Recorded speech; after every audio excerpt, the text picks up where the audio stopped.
Good morning friends. आप सभी का यूट्यूब के द एजुकेशन पॉइंट में आप सभी का पुनः स्वागत है। मैं वैभवराज आप सभी के लिए आज मैं जो मैथ का सीरीज चला रहे थे उसमें हम लोग जो फ्रैक्शन पढ़ लिए थे, जिसमें टर्मिनेटिंग, नॉन टर्मिनेटिंग और टर्मिनेटिंग में जो आपका कॉन्सेप्ट था वो बता दिए थे, और नॉन टर्मिनेटिंग का जो पिछले क्लास में हम लोग बताए थे कि जिसमें कि जो कंटिन्यूड जो बार वाला था और एक मिक्स्ड जो वाला था वो हम बता दिए थे। आज हम कंटिन्यूड फ्रैक्शन पढ़ेंगे। तो कंटिन्यूड फ्रैक्शन में उस तरह के सवाल को किस तरह से हम लोग सॉल्व करते हैं, उसका किस प्रकार का सवाल का रूप होता है, वो सब को हम लोग जानेंगे। तो हम लोग हेडिंग देंगे कंटिन्यूड फ्रैक्शन।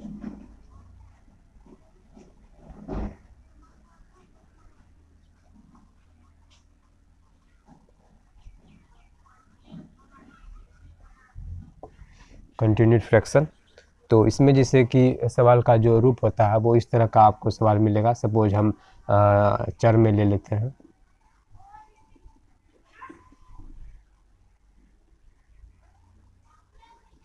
यहाँ पे कुछ रहेगा इस तरह का सवाल। अगर आप लोगों को मिले तो इस तरह के जो सवाल को, या यहाँ पे कुछ भी आप दे सकते हैं, तो इस तरह का जो सवाल मिलता है इसे आपको कंटिन्यूड फ्रैक्शन कहा जाता है। तो इस तरह के जो सवाल हैं उसको किस तरह से सॉल्व करेंगे, तो आइए हम लोग जानते हैं। तो सपोज इसमें जो लंबा तो बहुत जहाँ भी आप ले सकते हैं। जैसे सिंपली अब अगर आपको ये सवाल दे दिया जाए, तो इतना सा सवाल है, इसको हमको किस तरह से सॉल्व करना है। तो सबसे पहले जो ये दिया हुआ है तो पहले हमको इसको सॉल्व करना है। तो क्या आ गया यहाँ पे आ जाएगा, ये दोनों प्लस हो जाएगा तो यहाँ पे आ जाएगा 2, तो यहाँ पे 2 लिख देना है। तो फिर अब जो है ये 2 जो आएगा तो फिर इसमें जो है आपको वो अब पलट जाता है, ठीक है। तो पलट जाएगा तो ऊपर जाएगा तो ये आपका 2 हो जाएगा। फिर यहाँ से ये जुड़ेगा तो 3 हो जाएगा, और 3 से इसमें जाएगा तो 3 3 1 4/3 इसका आंसर आ जाएगा, ठीक है। तो इस तरह से इस प्रकार के सवाल को हम लोग बनाते हैं। कुछ एग्जांपल लेंगे तो उससे समझेंगे हम लोग कि कंटिन्यूड फ्रैक्शन को किस तरह से सॉल्व किया जाता है, ठीक है। तो चलिए हम लोग पहले उसको देख लेते हैं। जैसे एक सवाल आप लोगों के लिए है, ठीक है। जैसे है 1 + 1/2,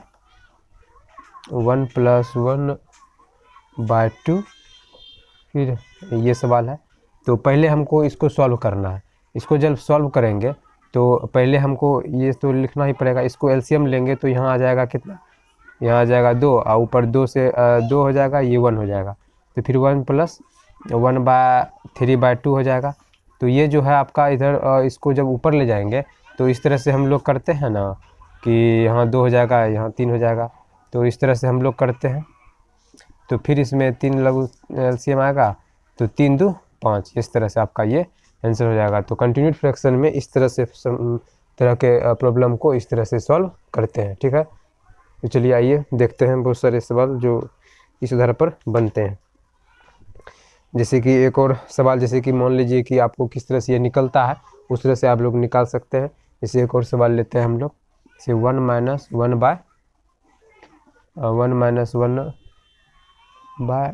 1/1/2। तो ये आपका ये सवाल दिया हुआ है। तो चलिए इसको किस तरह से सॉल्व करेंगे। तो सबसे पहले ये जो लॉन्ग प्रोसेस हो जाएगा इस तरह से, अब आपको थोड़ा सा मन के अंदर ही कैलकुलेशन करना पड़ेगा। जैसे देखिए इसमें एलसीएम लेंगे तो 2 आएगा, 2 में 1 जाएगा तो क्या हो जाएगा, 1/2 हो जाएगा। फिर यहाँ से 1/2 हो जाएगा वो सॉल्व होके। फिर ये ऊपर जाएगा तो 2/1 हो जाएगा। फिर यहाँ पे 2/1 हो गया। फिर यहाँ एलसीएम लेंगे तो एलसीएम क्या हो जाएगा, 1 हो जाएगा। तो एलसीएम 1 हो जाएगा, फिर 1 से मल्टीप्लाई करेंगे तो यहाँ पे देखिए ऐसे एलसीएम लेंगे तो 1 हो जाएगा, -2 हो जाएगा। तो उसके बाद फिर यहाँ पे -1 बच जाएगा। तो नीचे में फिर यहाँ आपका -1 बच जाएगा। तो -1 का 1 नहीं रह जाएगा तो ये माइनस इसमें आ जाएगा। तो यहाँ आपका 1 + 1 = 2 आपका आंसर आ जाएगा। इस तरह से आप इस तरह के सवाल को बना सकते हैं, ठीक है। तो जैसे देखिए कि एक जो आपका लंबा प्रोसेस में आता है, जो कि एक मतलब इन्फिनिटी के तौर पे आता है, उसको किस तरह से हम लोग सॉल्व करेंगे, उसका क्या प्रोसेस है, प्रोसीजर है, जो हम लोग जानेंगे। जैसे एक सवाल है, जैसे x = a + 1/a + 1/a + 1/a plus 1/a plus इस तरह से चला जा रहा है, ठीक है। तो ये आपका 1/x दिया हुआ है। तो अगर हम इस पूरे टर्म को अगर हम x मान लेते हैं तो क्या है कि ये जो चीज़ है यहाँ पे वही सारा चीज़ रिपीट हो रहा है। तो जब इस चीज़ का वैल्यू इतना सा का वैल्यू x दिया हुआ है तो हम इस पूरे को x मान सकते हैं। तो ये x हो जाएगा, तो x इज इक्वल टू क्या हो जाएगा 1 + 1/x हो जाएगा, ठीक है। तो अब इस x को इस साइड लाएंगे तो x - 1/x हो जाएगा, ये एक हो जाएगा। फिर इसको जब एलसीएम लेंगे तो x स्क्वायर हो जाएगा, फिर ये आपका -1 हो जाएगा, ये ax हो जाएगा। तो इस तरह से आपका समीकरण बन जाएगा x स्क्वायर -ax - 1। तो इसमें क्या होता है कि जैसे एक फॉर्मूला होता है कि इसमें x का वैल्यू किस तरह से निकालते हैं। तो आप इस तरह से अगर कोई इक्वेशन सॉल्व नहीं हो रहा है तो आप इसमें इस तरह का सम निकाल सकते हैं, उस तरह का sum -b plus minus B square -4ac, ठीक है, बाय 2a। ये एक फॉर्मूला होता है जो कि अगर कोई इसको आप द्विघात समीकरण बोलते हैं, अगर वो सॉल्व नहीं हो रहा है तो आप इस फॉर्मूले से इसको निकाल सकते हैं, ठीक है। तो अब जैसे देखिए यहाँ पे जैसे x का वैल्यू आप इस तरह से निकाल सकते हैं। तो इसमें जैसे आपका हो गया कि जैसे कि यहाँ पे देखिए ये हो गया आपका, आप यहाँ पे ये रहता है, यहाँ पे a, यहाँ पे ये हो गया b, यहाँ पे ये हो गया c।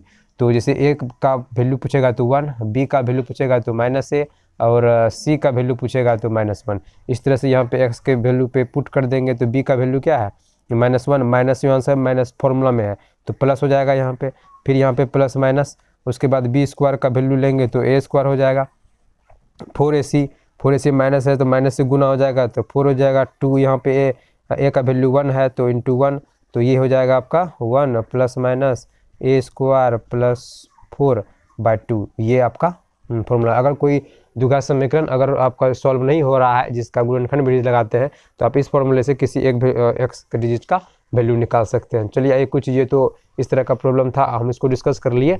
अब इसमें जो किस तरह के सवाल आते हैं इससे आधारित पर जो डिजिट बेस्ड होते हैं उसको हम लोग जानेंगे जो एग्जाम के लिए इम्पोर्टेंट होता है, ठीक है। तो चलिए जो एक सवाल है, जैसे कि इस सवाल को हम लेते हैं। जैसे कि x इज इक्वल टू दिया हुआ है 9 + 1/9 + 1/9 प्लस 1/9 + 1/9, इस तरह से आपको इन्फिनिटी तक दिया हुआ। तो हम क्या करेंगे, जो आपका पहले भी पिछले सवाल में जो हम डिस्कस किए थे, जो सेम ही रिपीट हो रहा है। यहाँ पे देखिए x इज इक्वल टू जो ये दिया हुआ है, ये सेम चीज़ मान लीजिए कि यहीं से दिया हो रहा था, तो ये चीज़ बार बार रिपीट हो रहा है। हम यहाँ से भी मान सकते हैं, लेकिन जो एक टर्म छोड़ के हम मान रहे हैं तो इसको मान लिए हम x, पुनः कुछ भी मान सकते हैं, x मान लिए। तो काहे कि ये यही चीज़ है तो इसीलिए x के बराबर वैल्यू है, यही चीज़ x में दिया हुआ है तो x बराबर हो गया, तो 1 + 1/x हो गया। तो फिर x - 1/x बराबर 9 ले लेंगे। फिर यहाँ x एलसीएम आएगा तो x स्क्वायर -1 बराबर 9, तो x स्क्वायर -9x - 1 बराबर 0 हो जाएगा। तो यहाँ पे आप क्या हो जाएगा, आपका a बराबर हो जाएगा 1, b बराबर हो जाएगा -9, c बराबर हो जाएगा -1। तो फिर पुनः x का वैल्यू निकालने के लिए क्या करते हैं, formula b + b square -4ac/2a। तो यहाँ पे आप फॉर्मूला पे बैठा देंगे, तो b का अगर माइनस लेंगे तो माइनस पहले से है तो माइनस प्लस हो जाएगा तो 9 हो जाएगा। तो 9 का स्क्वायर लेंगे तो 81 हो जाएगा, माइनस, अब यहाँ पे देखिए माइनस ये हो गया और ये माइनस हो गया और यहाँ माइनस, यहाँ प्लस है तो माइनस से रह जाएगा, माइनस प्लस हो जाएगा, तो पुनः फिर यहाँ +4 हो जाएगा, यहाँ पे आपको 2 हो जाएगा, इंटू 1 हो जाएगा तो लिखना जरूरी नहीं है। तो ये हो जाएगा आपका 85/2, ये आपका आंसर आ जाएगा। इस तरह के सवाल को इस तरह से निकाल सकते हैं, आप लोग इस तरह से समझ सकते हैं। तो मुझे उम्मीद है कि आप लोग इस तरह सवाल को समझ गए होंगे कि किस तरह से कंटिन्यूड फ्रैक्शन को सॉल्व किया जाता है, उसका प्रोसीजर क्या है, ठीक है। चलिए आइए और कुछ सवाल है जो आज हम सिर्फ कंटिन्यूड फ्रैक्शन के बारे में ही कुछ बहुत सारे सवाल को डिस्कस करेंगे, और अगले नेक्स्ट क्लास में हम लोग स्क्वायर रूट समझेंगे कि जैसे कि 1 से लेकर 1000 तक का जो स्क्वायर क्या होता है उसको जानेंगे। फिलहाल आपको थोड़ा सा जो एक होता है ना ट्रेलर, उसके बारे में बता देते हैं। जैसे कि 52 का स्क्वायर हमको तुरंत निकालना है, क्या होगा, 11 का स्क्वायर क्या होगा। इसी तरह से हम 1000 तक समझेंगे कि 1000 का स्क्वायर करेंगे तो क्या हो जाएगा, ठीक है। तो इस तरह के सवाल को हम कल के क्लास में डिस्कस करेंगे कि किसी भी 1 से लेकर 1000 तक का। फिलहाल तो हम 2 डिजिट वाला सीखेंगे, फिर 3 डिजिट वाला, फिर 4 डिजिट वाला इस तरह से स्क्वायर निकालने के लिए सीखेंगे, ठीक है। तो वो कल के क्लास में सीखेंगे। आज के लिए सिर्फ कंटिन्यूड फ्रैक्शन होगा। कल से ये आपका जो कंटिन्यूड फ्रैक्शन में जो आपका आता है, इस फ्रैक्शन वाला जो चैप्टर है वो समाप्त हो जाएगा आज।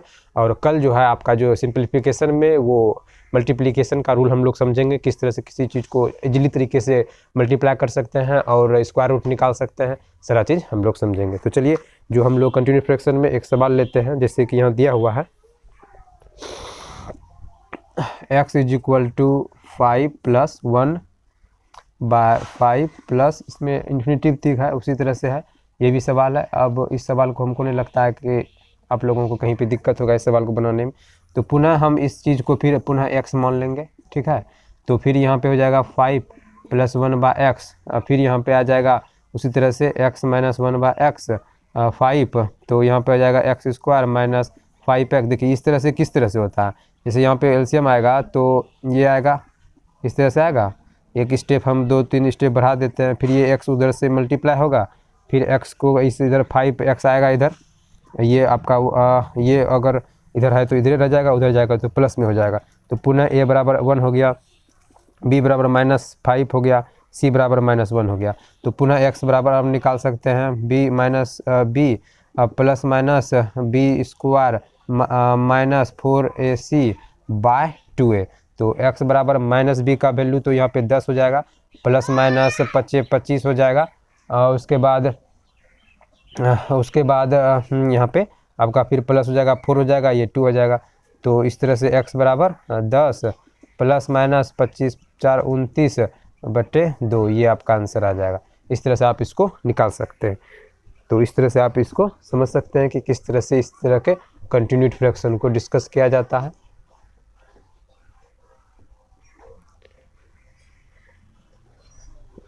ठीक है, ये था आपका कंटिन्यूड फ्रैक्शन।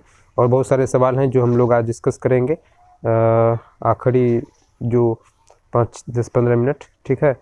तो जैसे कि सारा सवाल तो एक जो माइनस वाला ले लेते हैं कि इसको किस तरह से बनाते हैं, ठीक है। तो x इज इक्वल टू 7 - 1/7 -1/7 -1/7 -... तो फिर मेरा वही प्रोसीजर है कि इसको x मान लेना है, क्योंकि ये टोटल का वैल्यू जो है आपको x ही दिया हुआ है यहाँ पे, ठीक है। तो टोटल का वैल्यू x ही दिया हुआ है, यही चीज़ यहाँ बार बार रिपीट हो रहा है, तो इसीलिए इस चीज़ को जहाँ तक भी मान सकते हैं आप, इसको भी मानेगा तो आंसर आपका वहीं आएगा, ठीक है। तो इसको हम x मान लिए, तो फिर इसको जब पूरे सिंप्लीफाई करके लिखेंगे तो इस तरह से लिखेंगे। फिर वही हम यहाँ पे शॉर्ट टर्म में लिख देते हैं कि x² आएगा, इधर 7x आएगा, इधर -1 हो जाएगा, फिर a बराबर आपका 1 हो जाएगा, b बराबर -7 हो जाएगा, c बराबर है आपका c बराबर यहाँ पे -1 हो जाएगा। तो फिर x बराबर आप लिख सकते हैं यहाँ पे हो जाएगा 7 प्लस माइनस √ 749 + 4/2, x बराबर हो जाएगा आपका 7 प्लस माइनस 49 × 1 = 50 53/2, ये आपका x का वैल्यू आ गया। तो ये इस तरह से आप उसको निकाल सकते हैं, जो आपका माइनस वाला भी रहे या प्लस वाला भी रहे। सॉरी एक मिनट, यहाँ पे माइनस वाला था ना, ओह थोड़ा मिस्टेक कर दिया, हम इसको प्लस वाला कर दिए। चलिए कोई बात नहीं है, इसको प्लस कर देते हैं तो हो जाएगा हम लोगों का, प्लस कर दिए तो यही आंसर आएगा। अब चलिए इसको इसी सवाल को हम माइनस के तौर पे कैसे बनाएंगे, ठीक है। तो x बराबर x, यहाँ पे 7 आएगा, माइनस रहेगा तो यहाँ पे ये आपका माइनस आ जाएगा, तो x आ जाएगा, इधर प्लस आ जाएगा, ठीक है। तो 7 हो जाएगा, तो फिर ये जो x हो जाएगा, फिर x +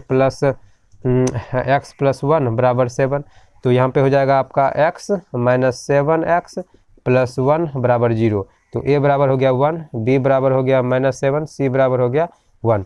तो फिर आप इसको x अगर निकालते हैं तो आपका हो जाएगा तो 7 हो जाएगा, फिर प्लस माइनस √ 49, और ये माइनस आपका यहाँ पे 4 हो जाएगा, और यहाँ पे आपका 2 हो जाएगा, ठीक है। तो 7 प्लस माइनस, तो इसमें जब जाएगा आपका तो 45/2, 4 को माइनस करेंगे तो आपका ये आंसर आएगा। आंसर इस तरह से आप लोग कर सकते हैं, ठीक है। जैसे कि यहाँ पे सवाल आएगा कि माइनस है तो माइनस क्यों, माइनस पहले ही फॉर्मूला में है, ठीक है। पिछले सवाल में हम बताए थे माइनस पहले से फॉर्मूला में, माइनस इंटू माइनस तो प्लस होता है। हम लोग सिंप्लीफिकेशन का 1-2 पहले जो क्लास लिए थे उसी में हम आप लोगों को बताए थे कि साइन रूल को किस तरह से हम लोग समझते हैं, ठीक है।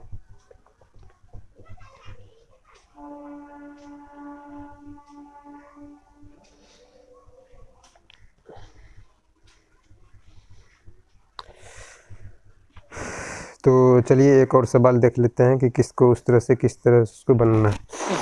जैसे कि ये सवाल है, ठीक है, तो जैसे कि है 3 + 3 × 10, उसके बाद 3 + 1/3 + 1/3 + 1/3। अब इसको किस तरह से बनाएंगे? यहाँ पे जो सवाल है थोड़ा सा डिफरेंट दे दिया है।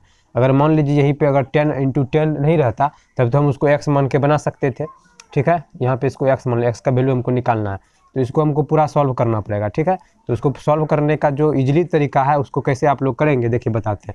इसको 3 से 3 का एलसीएम लेंगे, 3 से 9 से गुना करेंगे, 9 हो जाएगा, 10 हो जाएगा, तो 10/3 आएगा, तो इसको मल्टीप्लाई करेंगे तो 3/10 आ जाएगा, ठीक है। ये आ गया 3/10। फिर एलसीएम लेंगे तो 10 आ जाएगा, 10 से 30 से गुना होगा, 30 हो जाएगा, 30 3 33 हो जाएगा, और 33/10 आ जाएगा तो ऊपर चल जाएगा, तो फिर पलट जाएगा, तो आपका हो जाएगा 10/33। फिर एलसीएम लेंगे 33, जब 33 से इसको गुना करेंगे तो क्या हो जाएगा 99, और 99 में 10 जोड़ेंगे तो क्या हो जाएगा 109, 109 हो जाएगा, तो 109/33, तो फिर ये चल जाएगा आपका 109 ऊपर चल जाएगा आपका 33। फिर यहाँ पे 109 का एलसीएम लेंगे तो 9 × 27 और 3 + 30 × 33, ये हो जाएगा आपका, ठीक है। तो फिर यहाँ पे आपका 327 प्लस 9 × 27, 9 × 27 सॉरी 3 × 9 0 आ जाएगा, 3 × 9 3 × 9, तो आपका 109 हो गया। फिर इसको सॉल्व करेंगे तो 7 9 2 11 9 3 12 12 1 13, तो ये आपका इस तरह से आंसर आ जाए। इस तरह से आप लोग आंसर निकाल सकते हैं, ठीक है। इस तरह से इसका प्रोसेस होता है कि इस सवाल को किस तरह से निकालना है। वैसे आपको इस एग्ज़ाम के लिए थोड़ा सा इजीली ही ट्रिक दिया जाएगा, उतना टफ आपको नहीं बताया जाएगा किस तरह से इसको बनाना है, ठीक है। एक और सवाल देख लेते हैं, जैसे इसको कैसे बनाना है।